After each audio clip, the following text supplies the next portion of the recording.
d'arrestations, beaucoup d'interpellations. À 2 reprises, le ministre de la Sécurité du Burkina est sorti pour étaler et accuser directement la Côte d'Ivoire. Ce n'est pas tout. La dernière sortie que j'ai faite, qu'est-ce que j'ai eu à dire? J'ai dit que au nord de la Côte d'Ivoire, je vous avais même montré la carte de la Côte d'Ivoire. La zone nord-est qui fait frontière avec le Burkina. Cette zone où l'armée et les terroristes s'évitent, où les terroristes sont en train de recruter. Et je vais vous expliquer un peu comment les terroristes arrivent à s'intégrer dans la communauté. Les jeunes gens qui recrutent, ils disent aux jeunes gens, si vous voulez vous marier, vous avez déjà une femme, même la fille là qui veut pas de vous là, si le petit qui est recruté par les terroristes, il dit c'est celle-là que je veux, les parents n'ont pas le choix. C'est mariage forcé. Parce que eux, ils veulent quelque chose. Et je vous ai dit que les terroristes, au regard des informations qu'on a eues, ils sont en train de recruter dans le nord de la Côte d'Ivoire. Et c'est le jeune Ibrahim Maïga qui avait parlé de ça. Et quelques jours après, on apprend l'attaque de Djibo. Mais les gens qu'on recrutait, on les amenait où? Là-bas. Et le ministre de la Sécurité a dit qu'il y a un vaste plan d'attaque. Alors, je vais vous mettre un peu à l'aise. En cherchant à comprendre ce qui s'est passé à Djibo, je suis tombé encore sur une information qui n'a même pas été relayée suffisamment. Une information, je peux dire, moi j'étais bleu, j'étais perdu. Je ne savais même pas. Quelle est cette information? Il y a eu une tentative, d'après l'information, vrai ou faux, c'est Dieu seul qui sait, puisque moi j'ai pas encore vérifié à 100%. Il dit qu'il y a eu une tentative de certains mercenaires qui s'étaient infiltrés. Et que grâce aux renseignements entre le Burkina et le Mali, déjà, la sécurité d'État ici étant informée, les dispositions avaient été prises. Donc quand les gens se sont hasardés, les papes, ils ont mis la main sur eux. Ici, au Mali. Et ça s'est passé pratiquement dans la même période, 1 à 2 semaines d'intervalle avec l'attaque de Djibo. Alors, à Djibo, est-ce qu'on est surpris? Non. C'est pas la première attaque de Djibo, si vous vous rappelez. Ibrahim a dit que lui, il a une relation particulière et personnelle avec Djibo. Il a expliqué. Il dit, il sait pourquoi cette première attaque, il y a eu une première, je parle pas de l'attaque tout récente, hein. Il y a eu une attaque où vraiment les terroristes ont causé de graves dégâts. Ils ont vraiment tué. Et Ibrahim, il a été ému et personnellement, il a été touché. Il a été blessé. Il dit c'est un défi qui lui est lancé personnellement par rapport à la tâche, l'amour qu'il a pour Djibo. C'est ce qu'Ibrahim a dit. Il dit, mais il va relever le défi. Ils ont commencé à constituer différents bataillons. Il a commencé à réarticuler l'armée, réorganiser l'armée, des équipements. Le contrôle s'est accentué. La surveillance de l'espace AES, désormais, ce n'est plus le Mali qui contrôle seulement les 1 200 000 km2 ou le Burkina dans son petit coin ou le Niger dans son petit coin. Non. Désormais, les renseignements sont simultanés et synchronisés. Pendant que nous, le drone de surveillance, le radar, je vais pas parler de satellite, même si je préfère un peu, sinon on a déjà, il y a un satellite qui a été mis à la disposition du Mali. On n'a pas notre satellite à nous, mais la Russie a mis un satellite pour nous aider à contrôler notre espace. Et vous vous rappelez, à cette époque-là, j'ai dit, le satellite va aider les 3 pays. Donc, nos drones qui sont aujourd'hui, les premiers drones qu'on avait acquis, c'était des drones de suspect. Les derniers drones qu'on a, ce sont de puissants drones qui ont un espace de couverture assez élargi. Et c'est pas 1, 2, 3, c'est suffisamment de drones pour nous aider à contrôler l'ensemble de leur territoire. Et donc, le contrôle était fait à Djibo. Ils ne sont pas venus comme ça à Djibo. Ils sont quittés quelque part avant d'arriver à Djibo. L'information a été donnée. Je ne vais pas rentrer dans tous les détails. Je le répète, je ne vais pas rentrer dans tous les détails, parce qu'il y a des détails, il faut éviter de trop décortiquer, pour des raisons de sécurité. Donc, depuis le point de départ, certainement, la grande partie parmi eux, par vague, venait de la Côte d'Ivoire et du Nigeria. Je répète, la grande vague venait de la Côte d'Ivoire et du Nigeria. Faut pas oublier que le Mali a pilonné et tué suffisamment de terroristes, le Niger autant, le Burkina autant.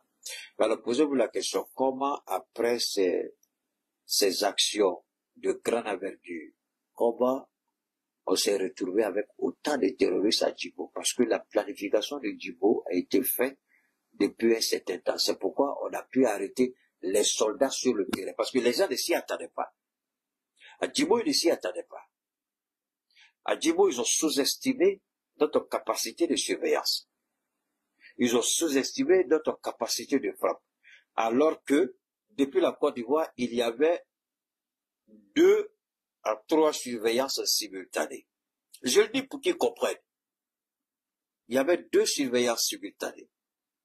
Le Mali avait déployé ses drones, le Burkina avait déployé ses drones. Mais attendez, un drone dans le ciel là-bas, là, c'est toi tu peux savoir, toi et tes yeux là, comment tu vas savoir qu'il y a un drone? Puisque, tu vas savoir comment. Drone qui est chargé, drone qui va sur une batterie. Il n'y a pas de bruit dedans. Tu vas voir ça où? Enfin, il est caché dans le... Et puis regarde. Quand lui finit pour lui là, il fait le relais sur notre drone, lui ça va, il va se recharger, il y a un autre drone qui prend. Donc la surveillance est faite depuis longtemps, depuis que le Burkina a commencé à dénoncer et depuis qu'on s'est rendu compte que le criminel d'Abidjan, le voleur président d'Abidjan, l'assassin qui est au pouvoir en Côte d'Ivoire, le maléfice et la malédiction humaine qui est en Côte d'Ivoire comme président, on sait, et j'ai toujours dit que son 3e ou du moins son 4e mandat est conditionné par l'obtention d'un certain résultat dans le Sahel. C'est pourquoi jusque-là, les gens parlent en Côte d'Ivoire, ils ne parlent pas parce qu'ils croient pouvoir atteindre cet objectif-là. Ils croient pouvoir livrer ce qu'il a promis à Macron. C'est-à-dire l'assassinat ou la capitulation d'un de nos pays dans le Sahel.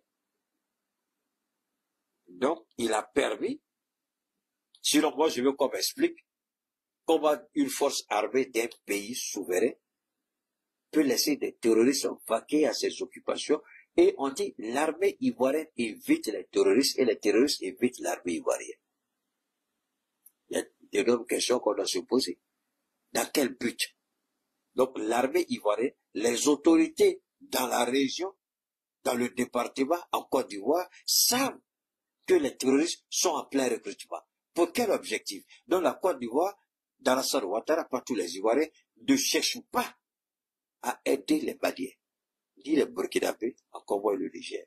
Donc, ils font de la Côte d'Ivoire un réservoir de recrutement des terroristes, une base arrière de déstabilisation du Sahel. Voilà ce à quoi nos autorités ont très vite compris. Ils se sont réorganisés. Ils ont déployé des moyens de surveillance, surveillance terrestre, surveillance aérienne. Terrestre, ce sont des hommes infiltrés qui contrôlent, qui regardent et qui transmettent les informations. Aériens, ce sont les drones qui se trouvent en haut, qui donnent les différentes positions. Donc, on les a laissés faire leur recrutement, ils se sont dirigés. Il y a une partie qui a été recrutée de la Côte d'Ivoire, il y a une autre partie qui a été recrutée au Nigeria. Dans cette zone qui fait un peu frontière avec le Bénin. Donc, puisque Boko Haram vend, Boko Haram a un problème de trésorerie, c'est-à-dire d'argent. Donc Boko Haram fait enlever des jeunes gens au Nigeria et les vend à ces mouvements terroristes qui viennent nous attaquer. Boko Haram ne vient pas directement nous attaquer. Boko Haram attaque seulement le Tchad. Mais pour le moment, nous n'avons pas encore vu Boko Haram chez nous. Mais Boko Haram, quand Boko Haram fait des raids et puis fait des enlèvements, Boko Haram vend ces jeunes gens-là comme soldats à ces organisations terroristes. Et Boko Haram travaille avec la France dans ce domaine-là. On l'a dit à maintes reprises. Donc c'est ce qui explique le nombre important à Djibo. Contrairement à Moura, il y a 2 ans, les terroristes étaient descendus dans la région pour organiser ce qu'ils appellent la zakat, c'est-à-dire il y a à chaque fin d'année, il faut les musulmans, il y a les petits trucs là qu'on fait, je vais pas développer ça ici pour ne pas, voilà. Donc ils sont arrivés par vagues. Les terroristes sont arrivés, ils viennent pas ensemble. Alors que ici à Moura, il y a 2 ans, le renseignement malien avait infiltré la population. C'est ce que les gens pensent que nous, chez nous, nos autorités travaillent comme des analphabètes, des idiots, ils travaillent par émotion, c'est faux. Je l'ai fait et j'avais fait un développement extraordinaire là-dessus. J'ai dit, le renseignement malien avait infiltré la population. Et nos éléments surveillaient les arrivées des terroristes. Est-ce que vous savez qu'à Moura, après l'opération, quand nos hommes sont descendus, ils ont commencé à fouiller maison par maison. Les terroristes se sont déguisés en femmes. Ils sont allés enlever des terroristes sous les lits. Il y en a qui sont allés se cacher sous les lits. Il y en a qui se sont cachés dans des douches. Il y en a qui se sont transformés en femmes, déguisés en femmes. On les a tous arrêtés. Donc, ça c'est ce qui s'est passé à Moura. Donc le Mali a eu certaine expérience dans ce domaine. Et c'est en cela que cette expérience a été bénéfique pour nos 2 pays frères, le Niger et le Burkina. Donc à Djibo, les terroristes avaient commencé à faire leur regroupement. On avait des hommes sur le terrain qui informaient. Ce sont des professionnels, bien informés, bien aguerris. Ils savent qu'il n'y a pas de risque, il n'y a aucune marge d'erreur. Une marge d'erreur, c'est fini, ta vie est partie. Donc il n'y avait aucune marge d'erreur. Ils ont pris le temps, ils ont regardé les terroristes qui rentraient, qui s'organisaient, qui rentraient. Mais c'était pas tout. L'information, c'est pourquoi. Posez-vous la question, pourquoi on n'a pas neutralisé tout le monde et on a fait tout pour arrêter au moins 106 personnes? Pourquoi? Pourquoi? Et vous savez que les gens qui ont été interpellés, l'information, je cherche à vérifier toujours, ceux qui ont été interpellés quelques semaines avant l'attaque de Djibo, ils ont fait des confessions. Ils ont fait des confessions sur ce qui se prépare au Burkina.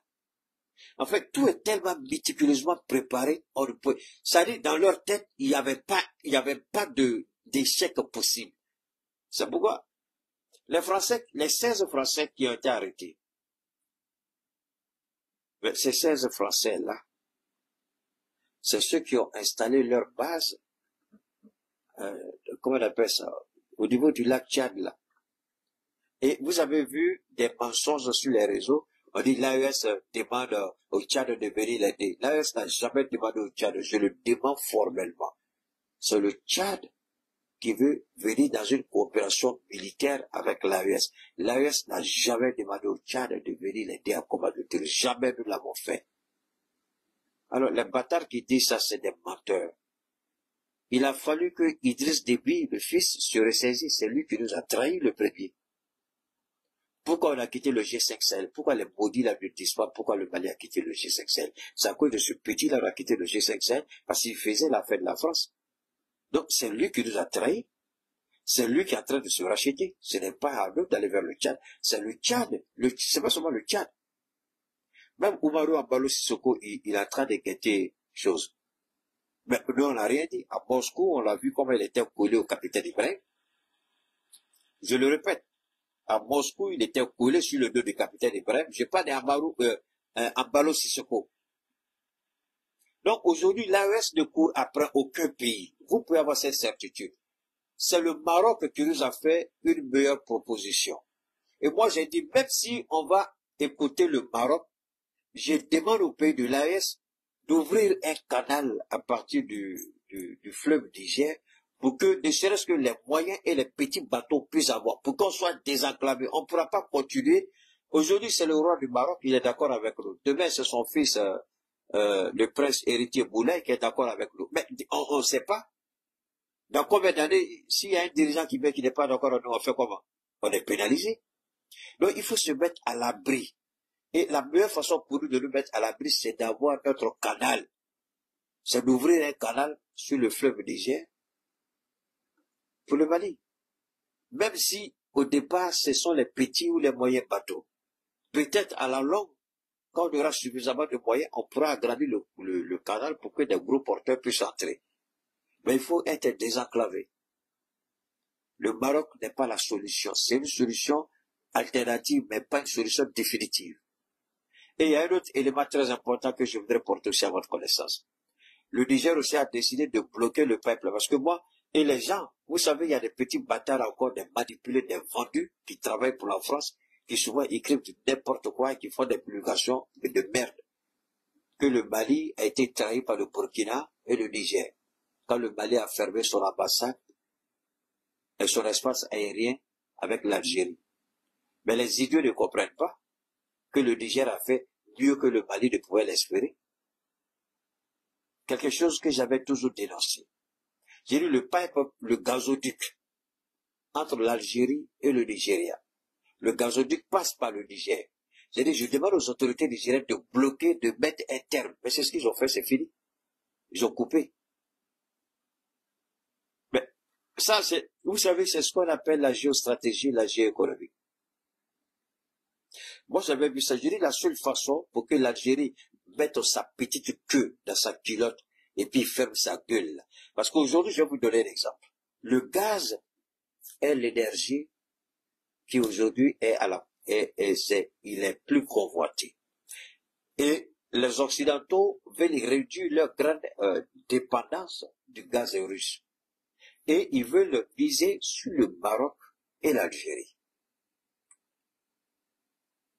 Et il se trouve que c'est le Nigeria qui a des réserves énormes. Ça, ce sont des réserves dans l'exemple. Mais nous, chez nous, on n'a pas encore quantifié notre réserve, ni en gaz, ni en pétrole. C'est pourquoi cette guerre-là que nous vivons, c'est pour nous empêcher d'exploiter notre ressource. Ils savent que nous, les dirigeants que nous avons, ils vont pas mettre 15 ans pour changer, pour faire de notre pays le grand frère de Dubaï. Parce que Dubaï, c'est le gaz et le pétrole qui ont fait de Dubaï ce que Dubaï est, avec la détermination du dirigeant, c'est tout. Il ne faut pas élection là-bas. C'est le monarque qui parle. Mais regardez Dubaï, regardez le Qatar, comme un petit pays comme le Qatar peut donner un boyau aux États-Unis, au président américain. Réfléchissez un peu. L'économie du monde, là, c'est chez eux, à cause des ressources énergétiques. Et le Sahel est de loin la plus grande réserve dans tous les domaines. Même la Guinée est petite devant le Sahel. Même le Grand Sahel est petit devant le Sahel. Mais parce qu'on n'a pas quantifié, on n'a même pas fini d'énumérer l'ensemble des ressources que nous avons dans ce sous-sol-là, dans le Sahel. On nous empêche de le faire. Donc, comme moi j'ai dit, bon, la meilleure façon pour le Niger de nous aider, c'est de bloquer le projet du pipeline, le gazoduc, Nigeria, Algérie. Et c'est ce que le Niger a fait. Depuis que le Niger a pris la décision, l'Algérie a commencé à mettre ça. Ils ont commencé à rentrer dans les rangs. Et moi, j'ai dit, ne vous laissez pas berner. Vous savez, souvent vous écoutez tout le monde. Moi, je n'en veux personne. Mais je vous demande aussi de faire preuve souvent de beaucoup de retenue. Vous n'êtes pas obligé d'aller écouter tout le monde. Parce qu'il y a quelqu'un qui va dire quelque chose un jour là. Tellement ça va vous mettre dans une position compliquée. Vous risquez de faire une crise cardiaque. Tellement le mensonge sera grand, ça va vous affecter psychologiquement. Alors, pourquoi prendre ton argent pour aller acheter crise cardiaque? Pourquoi prendre ton argent pour aller écouter ce que tu n'as pas envie d'écouter? Alors, à Djibo, la surveillance a commencé depuis la frontière ivoirienne. On a contrôlé, on a vu les mouvements. C'était pas seulement la Côte d'Ivoire. Du côté du Tchad aussi, le lac Tchad, on a activé aussi notre surveillance. Et on s'est rendu compte que les terroristes étaient en train de faire mouvement. Et les terroristes arrivaient par vagues. Ceux qui ont été recrutés, ceux qui ont été achetés, et ceux qui venaient du Nigeria. Et la France était à l'origine de tout ça. Ce qui explique la présence des 16 militaires de la Légion étrangère. Et les Algériens. L'Algérie n'a pas encore accepté son humiliation. Et l'Algérie, voilà la présence de l'Algérie. Parce que vous ressuscitez Djibo, l'Algérie, il ne faut pas se blaguer, l'Algérie connaît beaucoup mieux aujourd'hui cette région-là. Oh là là, la frontière avec l'Algérie, là, le nom c'est quoi? Donnez-moi le nom là. Donc l'Algérie, dans cette zone-là, l'Algérie connaît. Et l'Algérie travaille avec ce qu'ils appellent les rebelles. En réalité, ce ne sont plus des rebelles, ce sont des terroristes. Alors donc, ils arrivent à Djibo. L'armée du Burkina Faso est en alerte maximum. Eux, ils ne le savent pas.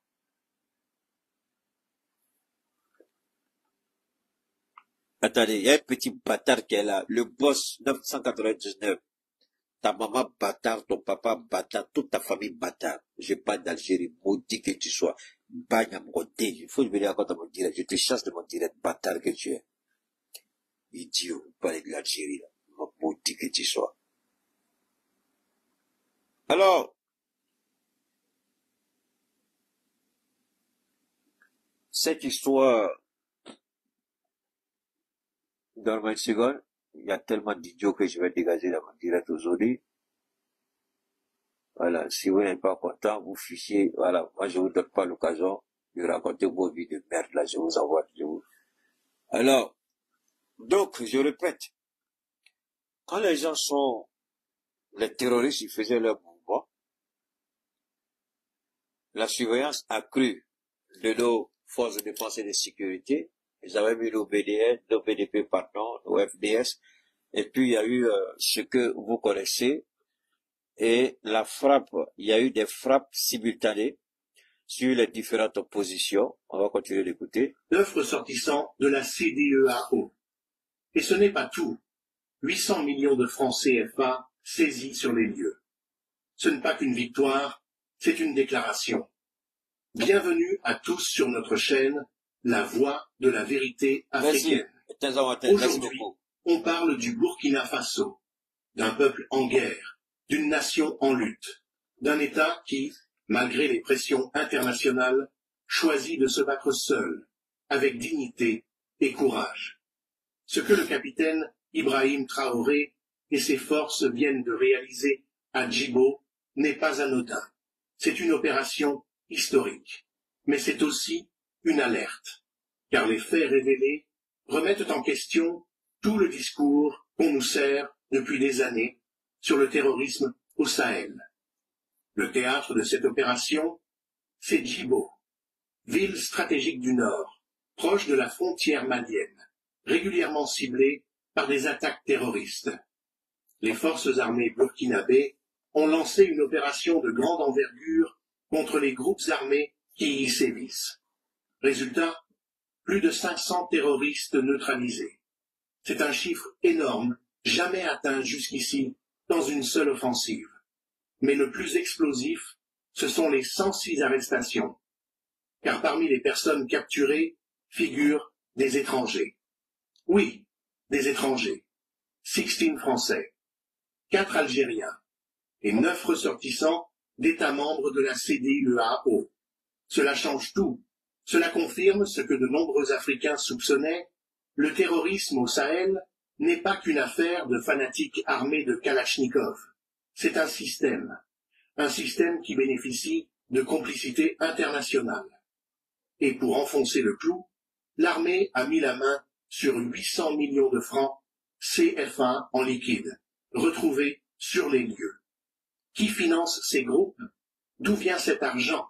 À quoi servait-il? Pourquoi ces étrangers étaient-ils là? Pour observer?